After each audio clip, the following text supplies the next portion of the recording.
बिस्मिल्लाहिर्रहमानिर्रहीम। अस्सलाम वालेकुम नाज़रीन, प्रोग्राम पोलिटिकल टॉक के साथ मैं हूं आपकी मेज़बान फ़ाइज़ा बुखारी। आज के प्रोग्राम में हम बात करेंगे NA 133 के ज़िमनी इलेक्शन के हवाले से। एक मुबैना वीडियो सामने आती है किस तरह से वोटर से कुरान पाक पे हलफ लेकर उनके वोट खरीदे जा रहे हैं। इस हवाले से इलेक्शन कमीशन ने नोटिस ले लिया है, जबकि फवाद चौधरी साहब का ये कहना है कि नून लीग लोगों को लालच देकर इलेक्शन लड़ती है। इस हवाले से नून लीग के रहनुमा अली परवेज़ मलिक का यह बयान सामने आया है कि पाकिस्तान पीपल्स पार्टी ने इस तरह की घिनौनी साजिश करके उन्हें बदनाम करने की कोशिश की है और उम्मीद करते हैं कि उनकी क़यादत इस हवाले से नोटिस लेगी। और आज के प्रोग्राम में ये भी जानेंगे कि NA 133 ज़िमनी इलेक्शन के मार्के से बाहर होने पर PTI की हिकमत अमली क्या होगी। कुछ बात करेंगे नए बजट के हवाले से। हुकूमत ने IMF की शराइत को मान लिया है और एक मिनी बजट जो है वो पेश किया जा रहा है। इस हवाले से मिनी बजट में 350 अरब की टैक्स मराद को ख़त्म करने का बिल जो है वो काबीना के इजलास में पेश किया जाएगा। वहाँ से मंजूरी के बाद ये बिल कौमी असम्बली में पेश किया जाएगा। पेट्रोलियम डेवलपमेंट लीवी का हदफ 600 से कम करके 356 अरब रुपए जो है वो मुकर्रर होगा। फिर कुछ बात करेंगे प्रोग्राम के आखिर में कोरोना की नई किस्म के हवाले से। जो नई किस्म आई है ओमिक्रॉन के हवाले से। इस हवाले से तमाम ममालिक ने अपनी पॉलिसीज़ को तब्दील कर दिया है। कोरोना की नई किस्म बरतानिया तक पहुंच चुकी है और कोरोना के खतरे को देखते हुए पाकिस्तान ने हांगकांग और 6 अफ्रीकी ममालिक पर पाबंदी लगा ली है, जबकि सूबा सिंध में बूस्टर डोज को लगवाना लाजमी करार दे दिया है। नाज़रीन, सबसे पहले हम मुलाहिज़ा करते हैं इलेक्शन के हवाले से जो ज़िमनी इंतखाबात हो रहे हैं NA 133 की वायरल होने वाली वीडियो के हवाले से, जहाँ पे कुरान पाक पे हलफ लेकर वोट जो है वो खरीदे जा रहे हैं। और उसके बाद अपने पैनल की तरफ बढ़ूंगी।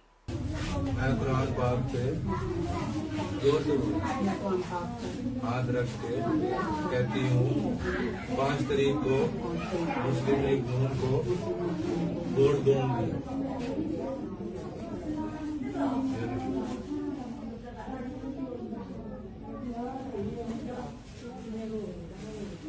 जी तो नाजरीन, ये थी वो वीडियो जो आपने मुलाहिजा की। और इस तमाम इशू पे बात करने के लिए पैनल में मुझे ज्वाइन कर रहे हैं सीनियर एनालिस्ट इकबाल शाहिद साहब। उनके साथ तशरीफ रखते हैं अमजद इकबाल साहब। और टेलीफोन लाइन पर हमें ज्वाइन करेंगे पाकिस्तान मुस्लिम लीग नून के रहनुमा अली परवेज़ मलिक साहब। अस्सलाम वालेकुम सर, वक्त देने के लिए बहुत शुक्रिया। जी बहुत शुक्रिया जी। सर, हमने ये देखा है कि मुबैना तौर पे एक वीडियो स्कैंडल सामने नजर आता है कि जिसमें बाकायदा कुरान पाक पे हलफ लेकर वोट खरीदे जा रहे हैं। इस वीडियो के हवाले से आपका एक बयान भी सामने नजर आया है कि ये जाली वीडियो बनाकर हमारी मुहिम को ख़राब करने की कोशिश की जा रही है और इस तरह के ओछे हथकंडे जो है वो पाकिस्तान पीपल्स पार्टी इस्तेमाल कर रही है। क्या कहेंगे आप इस हवाले से? देखिए मैडम, सबसे पहले तो मैं खैर मकदम करता हूँ। आरओ साहब ने इस सारे के सारी गलाजत का नोटिस लिया है और उन्होंने 2 दिन के अंदर टीम तयन की है, टीम को तश्कील दी है कि इस मामले का पूरा फोरेंसिक ऑडिट करके जिम्मेदारों को एक्सपोज किया जा सके और उनको करार वाकई तक दी जा सके। तो मैं तो इसका खैर मकदम करता हूँ। उसके बाद मुझे ये जरा समझा दीजिएगा कि अगर मेरी पार्टी का वहाँ पे 90,000 वोट है और मेरे मद्दे मुकाबिल जो पार्टी है वो 5,000 वोट ले चुकी है, तो मैं ये वोट खरीद क्यों रहा हूँ जो मुबैना तौर पे आप कह रही हैं कि मैं कोशिश कर रहा हूँ। और तीसरी बात ये है कि जो चेन ऑफ इवेंट्स है ना, उसका क्रोनोलॉजिकल जो ऑर्डर है काइंडली वो समझ लें। ये पीपल्स पार्टी चोरी छुपे काम कर रही थी। जब इसकी हवा लगी लोगों को तो वहाँ पे इनके दफ्तरों के बाहर कितारें लग गई।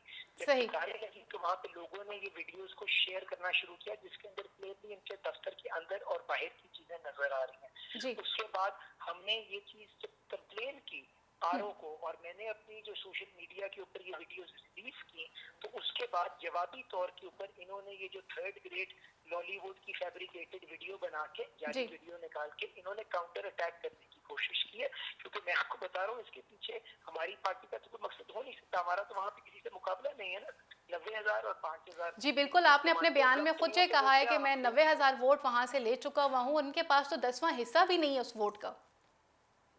बिल्कुल, ये मैंने स्टेटमेंट दी है। तो इसलिए मैं खैर मकदम करता हूँ और मैं जो अपील करूंगा वो बिलावल जरदारी साहब से है कि वो बेनजीर भुट्टो की जो लेगेसी है ना उसको आगे लेके चलें और ये जो गलाजत जो लेके आ रहा है यहाँ पे जिसने मंडियां लगाई हुई है, इस सारी चीज को रद्द करें और इसके अंदर तहकीक करके एक इलेक्शन के ज़ाब्ते के तहत इलेक्शन के कवानीन के मुताबिक इस मामले को आगे लेके चलें। और मैं इसके साथ साथ दुआ करता हूँ अल्लाह ताला की लानत हो उन लोगों के ऊपर जो लोगों की मजबूरियों को अपने फायदे के लिए इस्तेमाल। सही। सर, आखिर में आपसे जानना चाहूंगी, फवाद चौधरी साहब जो है वो मीडिया से बात करते हुए ये बात करते हैं, ये फवाद चौधरी का बयान है कि नून लीग ने हमेशा लोगों को लालच देकर उनकी मजबूरी का फ़ायदा उठाकर उनके वोट खरीदे हैं और आज ये एक्सपोज हो गए हैं, ये फवाद चौधरी का कहना है। और जबकि पंजाब के सदर एजाज चौधरी साहब का ये कहना है कि हमारे वोटर कतन जो है वो वोट नहीं कास्ट करेंगे, ना ही पीपल्स पार्टी को वोट दिया जाएगा, ना ही नून लीग को वोट दिया जाएगा। हमने अपने वोटर्स को, अपने सपोर्टर्स को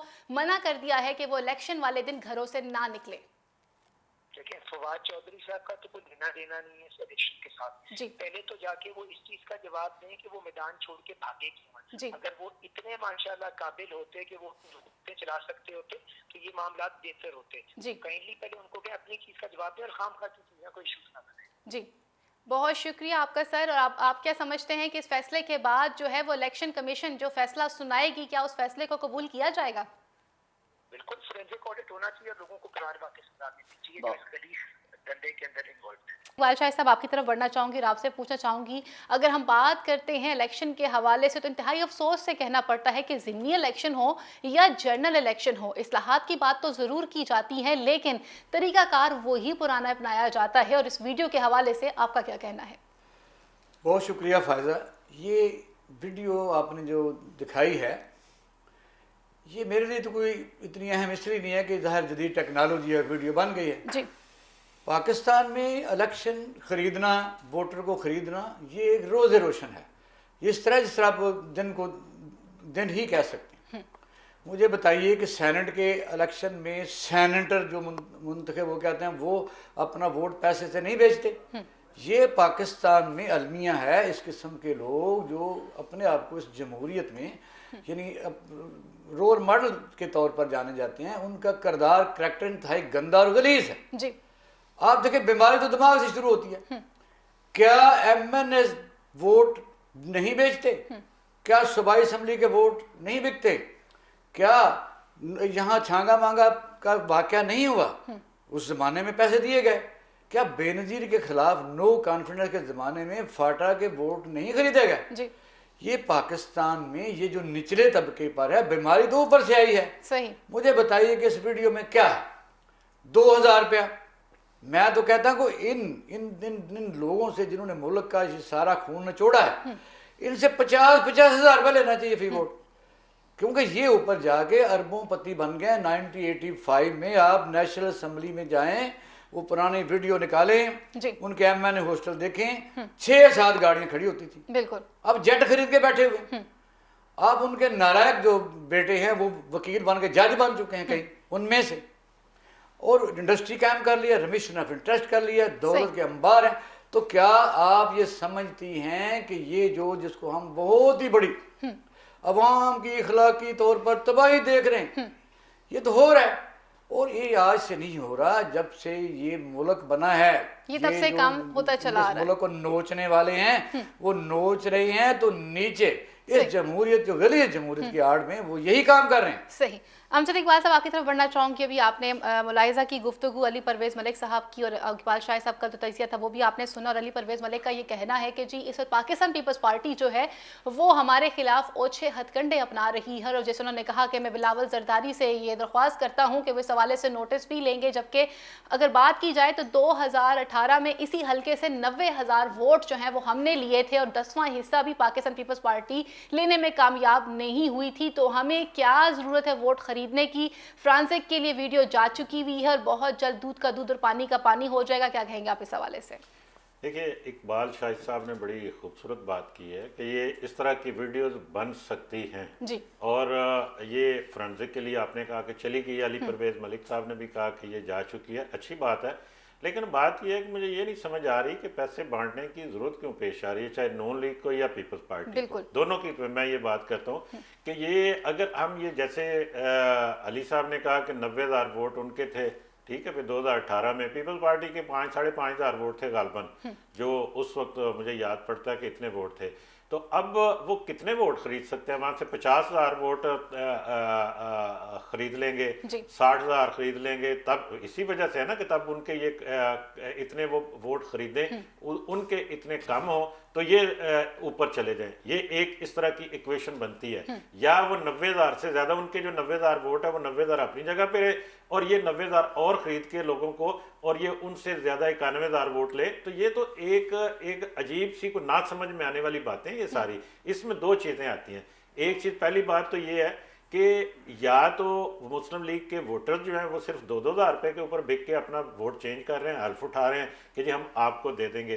2,000 नो डाउट गरीब आदमी के लिए बड़ी रकम है, लेकिन इतनी भी बड़ी रकम नहीं है कि किसी का वोट इस तरह से खरीदा जा सके, जो कि तमाम तर मुश्किलात के बावजूद इस वक्त भी हमें नजर आता है कि नून लीग के साथ जुड़ा हुआ है। लाहौर की हद तक मैं बात कर रहा हूँ, या जहाँ जहाँ पे है कि यहाँ पे वो लोग आज भी आप किसी से पूछे वो कहते हैं कि जी उनको वोट देना है। पीपल्स पार्टी की जहाँ तक दूसरी तरफ जो सूरत नजर आती है, वो इतने वोट वो जितने मर्जी पैसे बांट लें वो खरीद के पूरे नहीं कर सकते। ये पीपल्स पार्टी की क़यादत का भी यही कहना है कि हम कितने वोट खरीद सकते हैं, हमारे तो वोट ही थोड़े थे और हम 90,000 तक कैसे पहुंच सकते हैं। तो फिर ये कौन कर रहा है? ये सवाल इसमें ये पैदा होता है कि ना तो नून लीग को जरूरत है और ना ही पीपल्स पार्टी वोट खरीद के वहां तक पहुंच सकती है कि वो इलेक्शन जीत सके।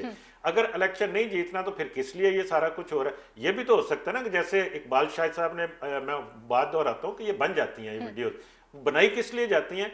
बनाई इसलिए जाती है कि ताकि ये, मैं तो ये कहूंगा कि ये इसलिए बनाई गई वीडियो, चाहे वो पीपल्स पार्टी की है चाहे नून लीग की है, ताकि ये एक सिलसिला हमारे यहाँ पे कुछ अरसे से चल रहा है, इलेक्शन के ऊपर सवालिया निशान। वैसे तो हर इलेक्शन में लगते रहे ना, लेकिन इस दफा कुछ ज्यादा शोर हुआ है कि जी इलेक्शन में धांधली खत्म होनी चाहिए, वोट के खरीदो बिल्कुल ईवीएम जो है वो मुतारिफ करवाया जा रहा है, इस्लाहात लाई जा रही है, एक पूरी गेम बन रही है ना जी। उसके लिए ये बेहतरीन इस तरह के छोटे छोटे आप कह सकते हैं फिलर छोड़ के आप उसको और तकवीयत देना चाहते हैं। अगर अपने मामले को मैं अगर ये कहूँ कि ये हो सकता है किसी तीसरी ताकत ने बना के ये वीडियो वायरल किया ताकि ये लोगों के अंदर ये बढ़े कि हाँ यार ये होना चाहिए सिलसिला। अच्छा अमजद इकबाल साहब, आप किसी बात को समय माजूद चाह रही कट कर रही हूँ, यहाँ पे आपको बताना चाहूंगी कि मुस्लिम लीग नून के कारकुन है मोहम्मद आरिफ, जिन्होंने इलेक्शन कमीशन में तहरीरी दरख्वास्त जमा करवाई थी इस हवाले से कि वहाँ पर किस तरह से रूल्स एंड रेगुलेशंस की जो है वो धज्जियाँ उड़ाई जा रही हैं। और इसी के जवाब में पाकिस्तान पीपल्स पार्टी के जो सेक्रेटरी इन्फॉर्मेशन है शहजाद चीमा, उनका ये कहना है कि ऐसी वीडियोस जो है वो दोनों जमातों की वायरल हो रही हैं और उन दोनों जमातों के बारे में दिखाया जा रहा है कि वो दोनों जमातें ही खरीदो फरोख्त कर रही हैं। जी जी बिल्कुल, दूसरी वीडियो भी है, मैं यही अर्ज कर रहा हूँ कि ये एक तो नून लीग की है, एक पीपल्स पार्टी की है, दोनों जमातों की वीडियो और वो बंदे तो सामने नजर आ रहे हैं ना, वो कम से कम ट्रेस किए, लाहौर के है, इसी हल्के के एक हल्के के बंदे हैं ना, उनको ट्रेस किया जा सकता है कि भाई आपने ये किसके कहने पे कहां पे बनाई। ये इसके ऊपर इलेक्शन कमीशन ने चूंकि नोटिस भी ले लिया होगा, रिटर्निंग ऑफिसर की ड्यूटी लगा दी गई है कि वो बाकायदा बायोडेटा जो है वो प्रोवाइड करेंगे, जिसमें आईजी पंजाब के जिम्मे भी ये काम लगाया गया है कि उन लोगों की शिनाख्त की जाए और 30 नवंबर तक जो है फौरी तौर के ऊपर रिपोर्ट जो है उसको जमा करवाया जाए। जी बिल्कुल, ये मैं यही अर्ज करूं कि उनको पता करना चाहिए उनका कि उन्होंने किसके कहने पे ये, और वीडियो कैसे बनी। एक चीज ये है कि एक बंद कमरे में एक उस तरह की जगह पे जहाँ पे इस तरह की टेक्नोलॉजी का दौर है, आप तो खुद कह रहे हैं ऐसी वीडियोस बन सकती हैं। जिस तरह से मैंने देखा, हाँ ये बात ठीक है, लेकिन वो जिस तरह से जूम इन जूम आउट हो रहा है, वो कैमरा वहाँ पे जिस तरह वो लग रहा है जैसे शूटिंग हो रही है, ये नजर आता है उसमें ये चीजें। इकबाल शाहिद साहब, इलेक्शन कमीशन ने इस हवाले से स्ट्रिक्टली नोटिस लिया है और जो रिटर्निंग ऑफिसर है उन्होंने NA 113 की, उन्होंने बाकायदा इस हवाले से कमिश्नर लाहौर, IG पंजाब और पैमरा की ड्यूटी लगा दी है। पैमरा की ड्यूटी लगाई गई कि वीडियो की फ्रांसिक करवाई जाए और IG पंजाब के जरिए जिम्मे काम लगाया गया है और कमिश्नर साहब के जिम्मे काम लगाया गया कि लोगों का बायोडेटा फौरी तौर पे इकट्ठा किया जाए, वो लोग जो उस वीडियो में नजर आ रहे हैं उनकी शिनाख्त की जाए। सर सवाल यहाँ पर ये बनता है कि इलेक्शन कमीशन इस हवाले से क्या फैसला देगा और आप इस बात से कितना इत्तेफाक करते हैं कि ये वीडियो, जैसे अमजद इकबाल साहब कह रहे हैं कि हो सकता है कि ये किसी और की तरफ से वीडियो बनाई जा रही हो, लेकिन दोनों ही सूरतों में अब आवाम जानना चाहेगी कि अगर डस्का का ज़िमनी इलेक्शन हो तो वहाँ पे धुंध छा जाती है, इसी तरह से NA 133 का इलेक्शन हो तो यहाँ पे वीडियो वायरल हो जाती है। तो इस तरह के तमाम वाक़यात के पीछे जो लोग होते हैं उनको क्या सजा दी जाएगी और क्या फैसला किया जाएगा? बिल्कुल दुरुस्त कहा है अब्दुल इकबाल साहब ने। बात यह है कि बनाना एजेंसियां भी बना सकती हैं, PTI भी बना सकती है, आज़ाद जर्नलिस्ट भी बना सकते हैं। ज़ाहिर इसका मकसद तो एक्सपोज करना है ना, और एक्सपोज करने के मकासद किसी के कुछ हो सकते हैं, किसी के कुछ हो सकते हैं। असल सवाल ये है जी कि वीडियो वायरल के बाद पंजाब हुकूमत ने क्या काम किया। मुझे बताइए कि इस किस्म की कोई सोई हुई हुकूमत आपने दुनिया में देखी हो? अगर इलेक्शन कमीशन ने ये ऑर्डर किए हैं तो जरूरत को महसूस हुई, क्या ये सूबाई हुकूमत का फर्ज नहीं था? उससे पहले इसकी इन्वेस्टिगेशन करते, पुलिस को ऑर्डर करते, इंतजामिया को ऑर्डर करते और ये सारे सबूत इकट्ठे करके इलेक्शन कमीशन को खत लिखते जी बिल्कुल कि इन खिलाफ कार्रवाई की जाए, और ऐसे ही इन्वेस्टिगेशन करते कि अगर कोई कैंडिडेट इसमें इन्वॉल्व है तो डस्का की तरफ फिर दोबारा इलेक्शन करवाए जाए। वजह यह है कि एक तो सूरत हाल ये है कि सूबाई हुकूमत की उसी तरह की सुस्ती, उसी तरह जिस तरह आप कहते हैं भंग पी के सो जाने वाली यह आदत वो भी तक मौजूद है कि इलेक्शन कमीशन ने जो बात की है वो दुरुस्त की है। सही। उन्होंने कहा काम का ये, लेकिन आपका सवाल यह कि होगा क्या? होगा कुछ भी नहीं, क्योंकि अगर तो वो लोग बस सपोज मैं हूँ, मतलब मैं नून लीग से तल्लक रखता हूँ और आप पीपल पार्टी से हैं जी। तो अब मैंने एमपीएस की ड्यूटी लगी होती है, जिन्होंने माल कमाया है उन्हें इलाके तफवीज़ हो जाते हैं कि भाई खुदा के बंदो ये तुमने बड़ा रज के खा लिया है तो 10-10, 20-20 लाख, 50 लाख रुपया खर्च करो। लेकिन इकबाल शाह साहब प्रॉब्लम ये है कि वो दे रहे हैं, अगर ये साबित हो जाए कि वो दे रहे हैं तो फिर कैंडिडेट को कोई फर्क नहीं पड़ता। यहाँ पे तो मसला ये बन चुका है ना मुस्लिम लीग नून वाले इस बात को मानने के लिए तैयार है, ना पाकिस्तान पीपल्स पार्टी इस बात को मानने के लिए तैयार है कि हम इस तरह की कोई हरकत कर रहे हैं। तो फिर सजा तो मिलनी चाहिए और वो कैफरे के बंदे को कैफरे किरदार तक भी पहुंचाना चाहिए और वो मुजरिम भी सामने आना चाहिए कि कौन है वो तीसरी कुव्वत या वो कौन ऐसे एमपीएस और एमएनएज हैं कि जिनके जिम्मे ये काम लगाया जाता है और इंतखाबी मुहिम को इस तरह से खराब करने की कोशिश की जाती है। फायजा ये तो आपने छोटी सी बात की कि वो उनको सजा मिलनी चाहिए, कुछ यहाँ होता नहीं। वो यहाँ मुल्क लूट के खा गए, ठीक, यहाँ सारे जहाज़ों के जहाज खा गए और यह है कि सामने नजर आ रहा है कि ये पूरा गांव खाली है, इसमें ना कोई रजाई है ना कोई जानवर है, इसमें सारा अनाज कोई नहीं, और वो जो आदमी लूट के ले गए सामने महल बना के बैठा हुआ है। तो यहाँ कुछ हुआ ही नहीं।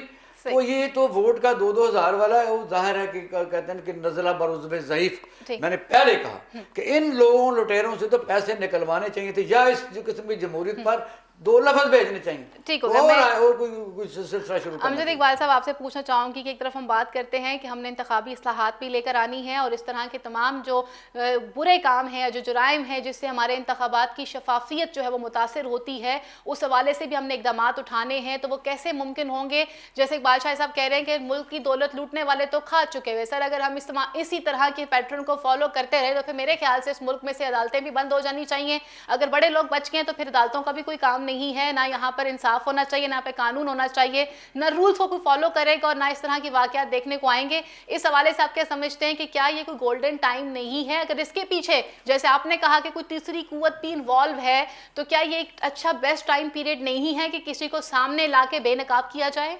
देखिए, पहली बात तो ये है कि जो अदालतों के हवाले से आपने बात की, मैं ये समझता हूँ या मैं एक बतौर आम शहरी ये बात कर रहा हूँ कि आज भी आम शहरी की जो आखिरी उम्मीद वो अदालतें ही हैं। आपको कभी कहीं पे कोई जरूरत पेश आती है, किसी के साथ कोई ज्यादती होती है, किसी का कोई चोरी हो जाती है, डकैती हो जाती है, वो अदालतों का ही रुख करता है। उसको कहीं ना कहीं अभी तक कुछ ना कुछ उम्मीद है तो वो अदालतों से है कि यहाँ से इंसाफ हो जाएगा। अब वहां से इंसाफ ना मिलना या इंसाफ का चोरी हो जाना या वहां पे कुछ हालात को चेंज हो जाना, ये और बात है, उसको इस्लाह की जा सकती है। लेकिन उनके जो बंद होने की बात हम करते हैं ना, वो एक एक्सट्रीम है, उसके ऊपर तो नहीं जाना चाहिए, उसकी इस्लाह की बात करनी चाहिए। अच्छा, दूसरी बात जो वीडियो की आपने बात की, वीडियो को फोरेंसिक पे चली जाएगी, मैं आपको दावे से कहता हूं कि वो ओरिजिनल होगी। उसकी रीजन ये है कि वो वीडियो बनाई गई है ना, उन्होंने फोरेंसिक ने ये करना है कि जी कि इसमें कोई कांट शांट, इसमें कोई इंडक्शन तो नहीं की गई, कोई इसमें कटिंग तो नहीं की गई, वो नहीं होगी उसमें।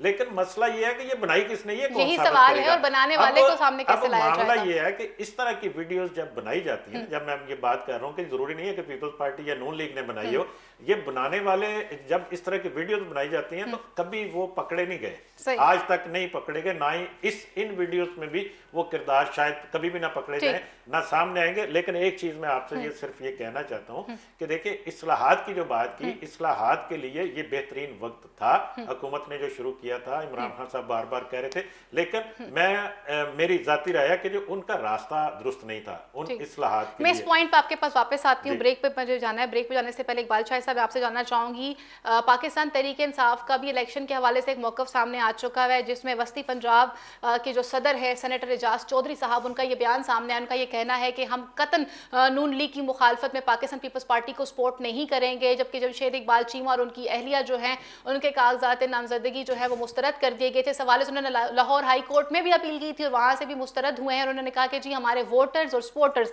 इलेक्शन वाले दिन अपने घरों में रहें, वो बाहर नहीं निकलेंगे, ना ही वोट कास्ट करेंगे। क्या कहेंगे आप इस हवाले से इकबाल शाह साहब? फायदा ये सवाल बड़ा कम्प्रीहेंसिव है कि हम अपने वोटर को कहेंगे कि वो घर रहेंगे।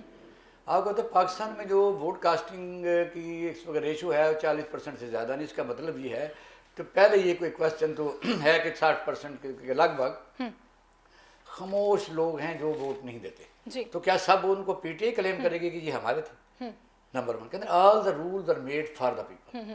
उसका तरीकाकार ये है कि होना तो ये चाहिए था कि अगर पीटीआई के जो कैंडिडेट हैं उनकी डिस्क्वालिफिकेशन फॉर सम रीजन हो गई थी तो इलेक्शन उनकी अपनी जहालत की वजह से वो भी 2 कराए हैं, अगर हो गई थी तो क्या ये अच्छा ना लगता कि एक मेन स्ट्रीम पार्टी को मौका देने के लिए ये दोबारा ऐसा कोई सिस्टम बनाया जाता है कि सब पार्टियां दोबारा इलेक्शन में दोबारा कागजात नामजदगी बाकायदा ले लेते हैं। एक तो ये है, ये एक जिद थी इलेक्शन कमीशन ऑफ पाकिस्तान की, इसी वजह से वो कंट्रोवर्सी में चला जाता है कि पाकिस्तान का इलेक्शन कमीशन पूरी दुनिया में अपनी मिसाल आप है। यानी ये बेशक अपने आप को जो मर्जी कहें लेकिन पाकिस्तान इलेक्शन कमीशन बाकायदा पार्टी बना रहता है और वो हर जदीद आइडियाज को जटलाता रहता है ता वक्त के उसके साथ चले। सही। अब दूसरी राय भी है, कुछ लोग ये भी कहते हैं कि जो पीटीआई के कैंडिडेट दोनों थे इतने भोले नहीं थे, उन्होंने नेक्स्ट इन्वेस्टमेंट किए और उन्होंने जानबूझ के ये काम किया। ये भी एक राय है। वजह यह है कि इस किस्म की सिचुएशन में मुझे बताइए कि अगर आइंदा दिनों में, अगर आइंदा महीनों में कोई चेंज आती है और वही मौसूफ मुस्लिम लीग नून में चले जाते हैं जो कि इससे पहले कई दफ़ा होता रहा है तो फिर क्या कहेंगे? सही। रहेगी वोट वाली बात तो मैं समझता हूँ इस वक्त भी पीपल पार्टी वोट खरीदे या जो मर्जी करे, ये पीपल पार्टी पर बहुत देर ये बकायदा वक्त आता रहा है कि उनकी पंजाब में 12-16 सीटें रही हैं, फेडरल में भी रही हैं, फिर उन्होंने बकायदा रिवाइव किया। ये पार्टियों में कई दफा मुस्लिम लीग नून की बहुत थोड़ी सीटें रही हैं, ये भी एक टाइम आया। इसलिए मेरा अंदाजा ये है कि पीपल पार्टी जो है इस वक्त अब पहले से ज़्यादा परफॉर्म करेगी, भले वो हार भी जाए। इस वक्त मुकाबला मुस्लिम लीग नून और पीपल पार्टी के दरमियान है। और एक तीसरी राय भी है कि मे भी एहतजाजन पीपल पार्टी जो है इससे बिल्कुल बैक आउट कर विड्रॉ कर जाए। और ये है कि क्वेश्चन एक बहुत बड़ा मार्क इसमें आ जाए कि भाई ये तो मुस्लिम लीग नून जो है इसने हर अदारे को मैनेज किया हुआ है। कहा जाता है ना कि everything is possible war in love, बल्कि यहाँ पे होगा कि everything is possible war in politics. जी आपसे लास्ट में पूछना चाहूँगी, ब्रेक की तरफ बढ़ना अमजद इकबाल साहब, इंतखाबी इस्लाहात के हवाले से भी बात की जाती है, ईवीएम का सिस्टम मुतारिफ करवाया गया, ओवरसीज पाकिस्तानी इसको भी जो है वो वोट डालने का हक जो है वो हमारे प्राइम मिनिस्टर ने दिलवा दिया हुआ है। आप इसको किस तरह से देखते हैं? एंड सेकेंडली आप क्या समझते हैं कि जिस तरह से इस वक्त ये NA 133 का जो मार्का सच चुका हुआ है, इसके हवाले से आपका क्या कहना है कि इंतखाबी इस्लाहात की भी बात की जा रही है और दूसरी तरफ पे हम एक नया सिस्टम भी मुतारफ करवा रहे हुए हैं, इन दोनों को आप किस तरह से देखते हैं? क्योंकि ज़िमनी इंतखाबात की अगर ये सिचुएशन है तो आइंदा जनरल इलेक्शन इससे कितने मुतासर होंगे? देखिए अभी तक तो जो इस्लाहात जिसका आपने जिक्र किया कि ईवीएम का कानून पास हो चुका है, ओवरसीज पाकिस्तानी इसका कानून पास हो चुका है, असूली तौर पर तो जो इस वक्त जो सूरत हाल है वो अभी हैंगिंग पोजीशन में है, कोई पास पूस उस तरह से अभी वो लागू नहीं हुए पहले। और दूसरी बात यह है कि जी कि जो कानून ईवीएम का कानून है उसमें ये कहीं नहीं लिखा कि ये 2023 के इलेक्शन में ये इम्प्लीमेंट होगा। उस कानून में ये कहीं नहीं लिखा। उसमें उन्होंने कहा कि जी आप इसके ऊपर जाएं। अब इलेक्शन कमीशन ने एक पूरा एक लंबा चौड़ा खत लिखा है हुकूमत को कि जी हमें ये चीज़ें के लिए, हमें इसके लिए बिल्डिंग चाहिए, ज़मीन चाहिए, हमें ये खरीदनी है, इसके लिए चाहिए, और वो फंड्स वो हुकूमत के पास कहाँ पे हैं जो वो देगी उनको, वो पता नहीं अब कब इम्प्लीमेंट होता है कब नहीं होता।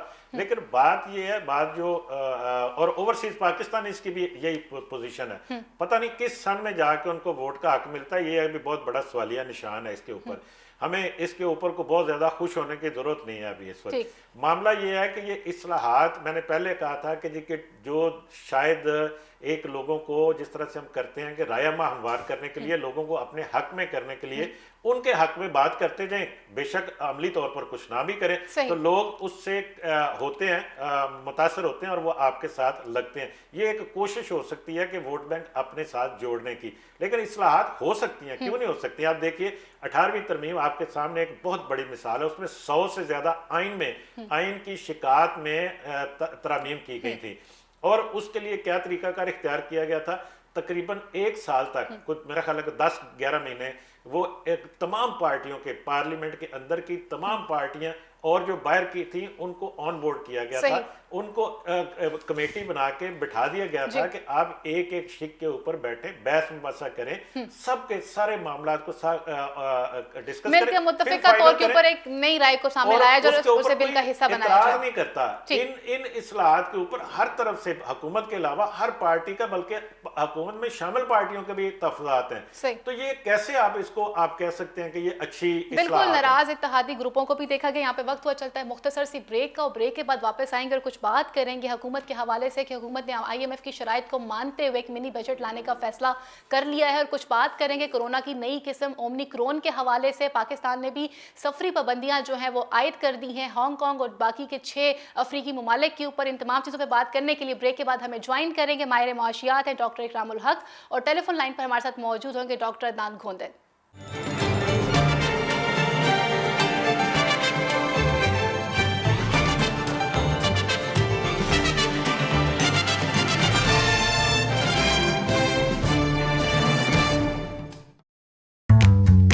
खाना देसी हो या कॉन्टिनेंटल,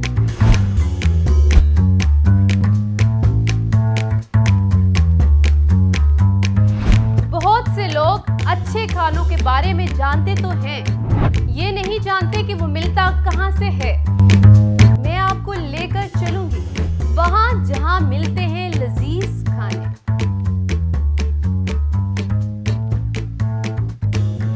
मेरे साथ रहिएगा और देखना मत भूलिएगा फूड दरबार।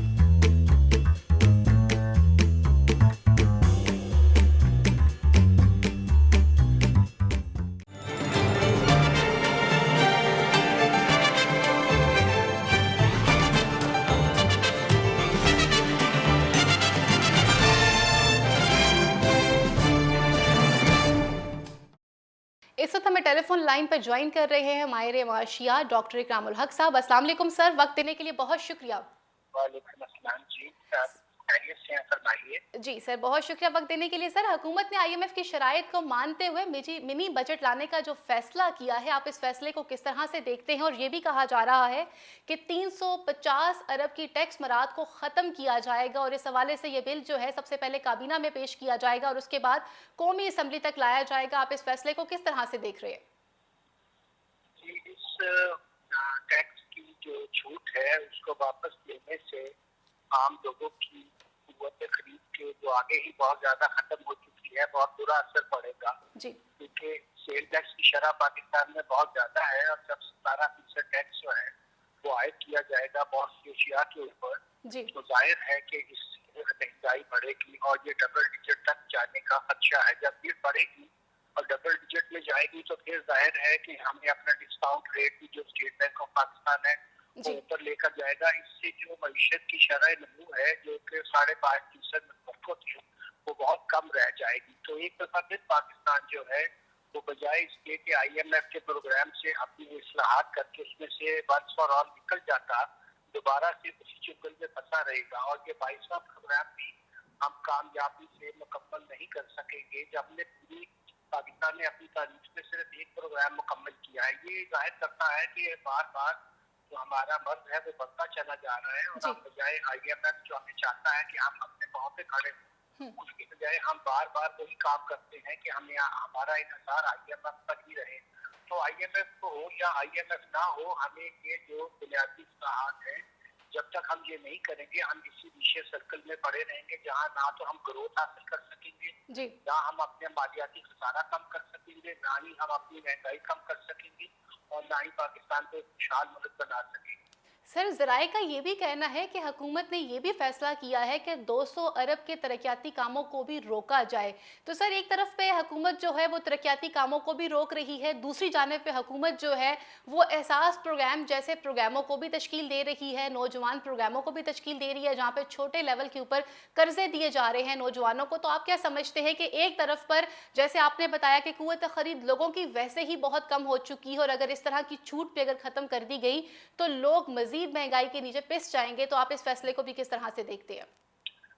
ये सारे फैसले इंतहाई गलत हैं, क्योंकि जो 4-5 पिलर होते हैं जिसके ऊपर आप रियासत को चलाते हैं, उसमें सबसे जरूरी ये होता है कि आप लोगों को रोजगार दें, उनको इस काबिल करें कि वो अपना रोजगार खुद कमा सकें, बजाय उसके कि आप उनको इस तरह की सब्सिडीज के जरिए, इस तरह के मराद के जरिए जो है वो खत्म करें। इसी तरह हमारे टैक्सों का निज़ाम भी गलत है, उसको लो रेट होना चाहिए और उसको बेस होना चाहिए ताकि ज्यादा लोग टैक्स दें और टैक्सों का निज़ाम दुरुस्त हो। इसी तरह स्टेट के अंदर भी जो चीजें हम लगवा सकते हैं वो हमें लगवानी चाहिए और हमें सब्सिट्यूशन करनी चाहिए, अपनी इकोनॉमी के अंदर एफिशिएंसी प्रोडक्शन पैदा करनी चाहिए।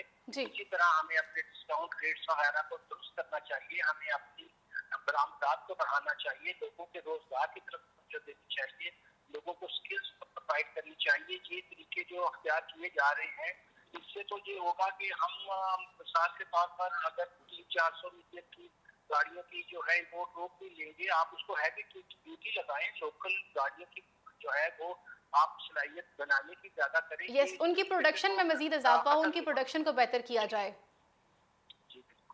अच्छा डॉक्टर साहब, बुनियादी इस्लाहात हैं वो की जाए।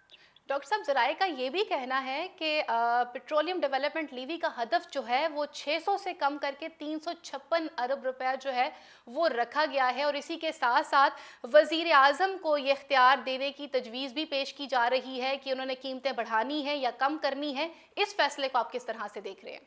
ये भी देखिए, ओपन मार्केट की बेसिस पे अगर हम तेल की जो दरामद है उसके ऊपर ये रेगुलेटरी ड्यूटीज, ये हम उसके ऊपर इम्पोर्ट ड्यूटीज और ये हम जो पेट्रोलियम लैवी वगैरह है ये खत्म करना चाहिए और हमें एक जो है वो फिक्स्ड रेट जो है जैसे बाकी मुल्कों में बादियाती इस्तेकाम खातिर और फिर एक ओपन मार्केट में लोगों को जो है दरामद की इजाजत होनी चाहिए। इस तरह से जब हम रेगुलेट करते हैं तो चीजों की कीमतें भी ऊपर जाती हैं और इस तरह के इक़दाम का कोई फायदा नहीं होता है। और आप देख रहे हैं कि तेल की कीमतें मुसलसल बढ़ती जा रही हैं और पाकिस्तान में तेल की कीमत बढ़ती है तो उससे पूरा जो है पाकिस्तान का जो इंतजाम है मीशत का वो बिगड़ जाता है, क्योंकि हर चीज यहाँ तेल के ऊपर बहुत ज्यादा तो बसता है। आप देखिए कि हमारे यहाँ इवन जो ज़राअत है उसके अंदर भी आप डीजल इस्तेमाल करते हैं, हमारे किसान वहाँ किसी किस्म का कोई जो है वो हमने ऐसी चीजें नहीं की कि हम उनको जो है वो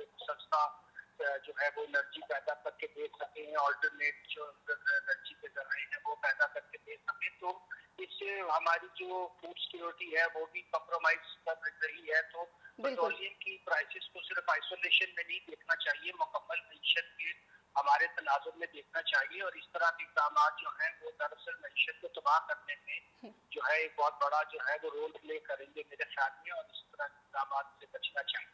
डॉक्टर साहब, एक और बड़ा खतरा जो है वो भी देखा जा रहा है कि जो किसानों को एक टैक्स के ऊपर छूट दी जा रही थी तो फिर पॉसिबिलिटी तो ये भी है कि हो सकता है कि उनसे भी टैक्स लिया जाए, तो इससे तो हम अपने मुल्क की पैदावार को खुद मुतासिर कर रहे हैं।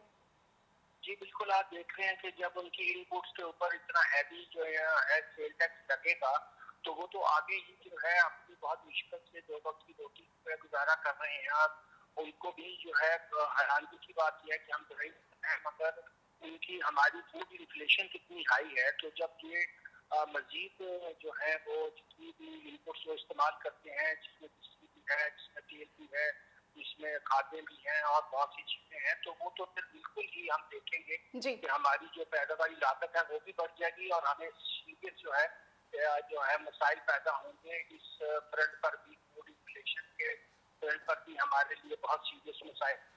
सही। आखिर में आपसे जानना चाहूँगी डॉक्टर साहब, मौजूदा हुकूमत की कारकर्दगी, जिस तरह से बजट लाने के हवाले से आपने खुद बयान कर दी कि इनकी कारकर्दगी जो है वो मायूस कुन है, आप खुद एक माहिर मुआशियात हैं, आप क्या समझते हैं कि इस तरह के जिस दौर से हम गुजर रहे हैं, क्योंकि कोरोना अभी अभी हमने उसको फेस किया था और उसके बाद फिर दोबारा से एक नई कोरोना की लहर आ चुकी हुई है, आप क्या समझते हैं, आपकी पर्सनल ओपिनियन क्या होगी कि इस वक्त मौजूदा हुकूमत को क्या स्टेप लेने चाहिए और एक आम आदमी को किस तरह से जो है वो सहूलत फराहम करनी चाहिए? जी, वैसे मैं कर रहा था कि आपने सही कहा कि दोबारा दुनिया में सप्लाई चेन बहुत बुरे तरीके से मुतासिर होने वाली है और ट्रिलियंस का जो है वो इकोनॉमी इंटरनेशनल जो है अभी आप आज सुबह आपने देखा होगा कि बात बिलियंस के लिए ट्रिलियंस की हो रही है। जी बिल्कुल। उसका आदमी मईशत को नुकसान होगा और पाकिस्तान को उसका बुरा असर इसलिए होता है कि हम बहुत ज्यादा इम्पोर्ट डिपेंडेंट कंट्री में हम बहुत सारी चीजें जो है वो बरामद करते हैं बजाय इसके कि हमने अपनी बरामदात को जो है वो उसके अंदर वैल्यू एडिशन की होती, हमने अपने रोजगार और सेक्टर के मसाइल को हल किया होता, अपने एनर्जी सेक्टर के मसाइल को हल किया होता, बड़ी बड़ी गवर्नमेंट कॉर्पोरेशन के जो बिलियंस के नुकसान आते हैं, हमारा टैक्स सारा बड़ी भारत हो जाता है, लोगों के ऊपर टैक्सों का बोझ कम करके और रोजगार के मौके पैदा किए जाते हैं, सबके लिए एक लेवल प्लेइंग फील्ड पैदा की जाती है। माजरत के साथ डॉक्टर साहब, यहाँ पे तो मौजूदा हुकूमत का फोकस ही रेवेन्यू जनरेट करने के ऊपर ज्यादा है, रादर देन लोगों को वहाँ पे सहूलत या किसी भी किस्म की कोई फैसिलिटी प्रोवाइड की जाए। जी जी बिल्कुल, इसी बारे में आपको पता है कि हालिया कॉन्फ्रेंस में भी डॉक्टर बैकर ने भी इसके ऊपर बात की है, हम भी हमेशा इस पे बात करते रहते हैं कि आप जो है वो, जैसा कि हमारे बहुत ही जबरदस्त इस्लामी स्कॉलर इब्न खल्दून ने कहा था कि जब तक आप अपने टैक्सों के निजाम के अंदर ज्यादा रेवेन्यू जो है वो उस तरह इकट्ठा करें कि मसीह बुनियाद हो और कम शरह हो, जब तक हम ये नहीं करेंगे तो जाहिर है कि हमारे यहाँ ग्रोथ भी नहीं होगी और हमारे यहाँ यही मसाइल बार बार आते रहेंगे ना नौजवानों को। देखिए अब हमारे 60% नौजवान है तो हमें हर साल 20 मिलियन लोगों को रोजगार देना है, ये रोजगार असर नहीं आ सकता जब तक हम ये सारे अपनी माशी ढांचे को, जिसमें टैक्सेस भी और एक्सपेंडिचर। माजरत के साथ डॉक्टर साहब, यहाँ पर तो हमारे मुल्क की मौजूदा हुकूमत ने नौजवान को तो छोटे लेवल के कर्जों के ऊपर लगा दिया है और एहसास प्रोग्राम को मुतारफ करवा के उनको तो खुद ब खुद उन्होंने कामचोर बनाना शुरू कर दिया, क्योंकि हम उनके लिए जॉब्स तो लेकर आ नहीं रहे, हम उन्हें ईजी प्लेट में चीजें प्रोवाइड करना बस दे रहे हैं। जी जाहिर है कि ये पनाहगाहों से और दस्तरखानों से और ये इस तरह के जो प्रोग्राम है उससे तो कोई माशरा भी आगे नहीं बढ़ा। हमें तो उन्हें स्किल देनी है, रोजगार देना है, हमें संते लगानी है, हमें अपने माशरे को आगे लेकर जाना है। तो मईशत का ये जो इस वक्त हमारी सूरत हाल है ये तब तक ठीक नहीं होगी, जैसे मैंने कहा कि हम वो 5-6 पिलर्स जो हैं जिसका मैंने जिक्र किया, जब तक हम उनको दुरुस्त नहीं करेंगे तो ये बार बार हमें यही सूरत हाल का सामना रहेगा। सही, बहुत शुक्रिया डॉक्टर साहब वक्त देने के लिए। हमारे टेलीफोन लाइन पर मौजूद है माहिर मुआशिया डॉक्टर इकरामुल हक साहब, जिनका ये कहना था कि अगर इसी तरह के हालात रहे तो हुकूमत कभी भी आवाम दोस्त बजट पेश नहीं कर सकेगी और हुकूमत को ये चाहिए कि वो छोटे लेवल के ऊपर की जो सनतें हैं उनको लाजमी फौरी तौर के ऊपर चलाना शुरू कर दे और कुछ चीज़ों के ऊपर टैक्स की छूट दी जाए ताकि लोग कारोबार में पैसे इन्वेस्ट करें। जब प्रोग्राम के आखिर में बात करेंगे कुछ कोरोना के हवाले से, इस टेलीफोन लाइन पर हमारे साथ मौजूद है डॉक्टर अदनान गोंदल साहब। उनसे जानने की कोशिश करेंगे कि कोरोना की जो नई लहर सामने आई है ओमिक्रॉन के नाम के हवाले से, इस हवाले से तमाम ममालिक ने जो है वो सफरी पाबंदियां लगाना शुरू कर दी हैं। डॉक्टर साहब अस्सलाम वालेकुम, वक्त देने के लिए बहुत शुक्रिया। जी वालेकुम जी, क्या हाल है आपके? जी अल्हम्दुलिल्लाह। डॉक्टर साहब हम कुछ बात कर रहे हैं कोरोना की नई लहर के हवाले से। ओमिक्रॉन जो एक नया वायरस सामने नजर आया है और इस हवाले से देखा ये जा रहा है कि तमाम ममालिक ने सफरी पाबंदियां आयद कर दी हैं। इस वायरस की अलामात क्या हैं और सुनने में ये भी आ रहा है कि ये जो डोज लग चुकी हुई है अब तक कोरोना की, ये इसके लिए इफेक्टिव नहीं होगी।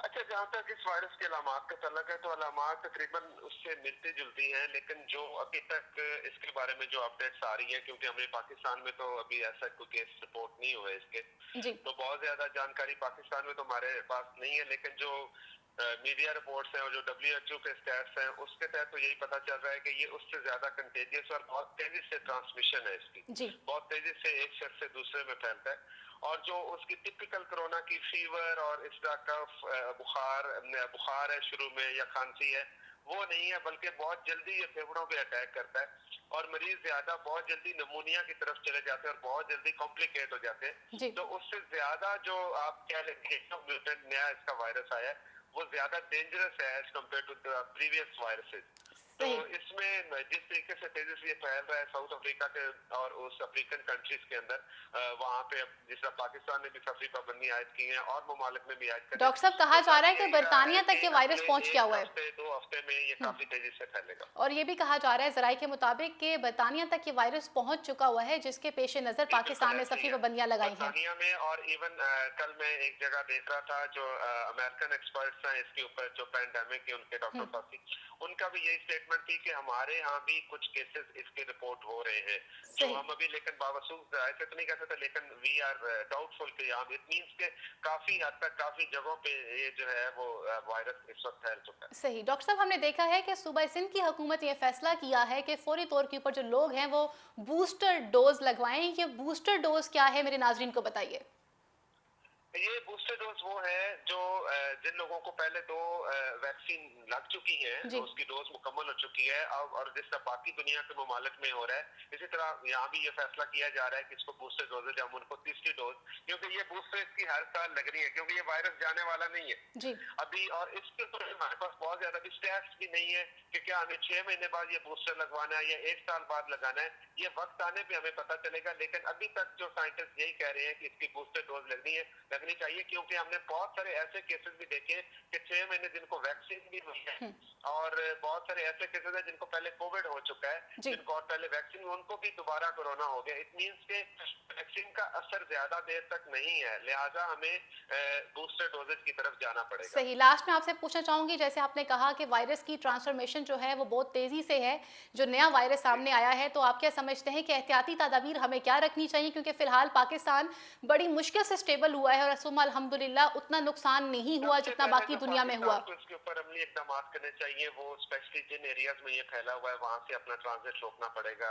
इनको फ्लाइट्स और इन चीजों पे खास केयर पर, और स्पेशली एयरपोर्ट्स के ऊपर मैं अभी भी यही समझता हूँ कि हमारा बहुत अच्छा चेक एंड बैलेंस नहीं है अनफॉर्चुनेटली। उसके ऊपर गवर्नमेंट को तवज्जो देनी चाहिए। रैपिड PCR टेस्टिंग है, बाकी चीजें हैं, जो एयरपोर्ट्स के ऊपर हमारी जो स्क्रीनिंग है उसको बेहतर किया जाए।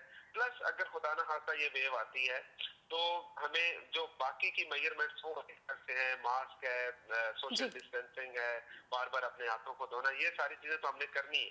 लेकिन इस वक्त जो सबसे इम्पोर्टेंट चीज है वो हमने अपनी एंट्री एग्जिट को बेहतर करना है, अपने जो बॉर्डर है उसको सिक्योर करना है, फिर ही हम शायद इस वायरस से बच सकते हैं। बहुत शुक्रिया। डॉक्टर अदनान गोंदल हमारे साथ टेलीफोन लाइन पर मौजूद थे, जिनका ये कहना था कि इस वक्त फौरी तौर के ऊपर हमें अपने एयरपोर्ट्स को चेक करना पड़ेगा और सिक्योर करना पड़ेगा कि वहाँ आने जाने वाले जो लोग हैं क्या वो एहतियाती तदाबीर को फॉलो कर रहे हैं या नहीं कर रहे हैं। प्रोग्राम का वक्त यहीं पर खत्म हुआ चलता है। अगले प्रोग्राम तक के लिए अपनी मेज़बान फाइजा बुखारी को, मेरे मौजूद पैनल को इजाजत दीजिए। अल्लाह नेगेबान। पाकिस्तान जिंदाबाद।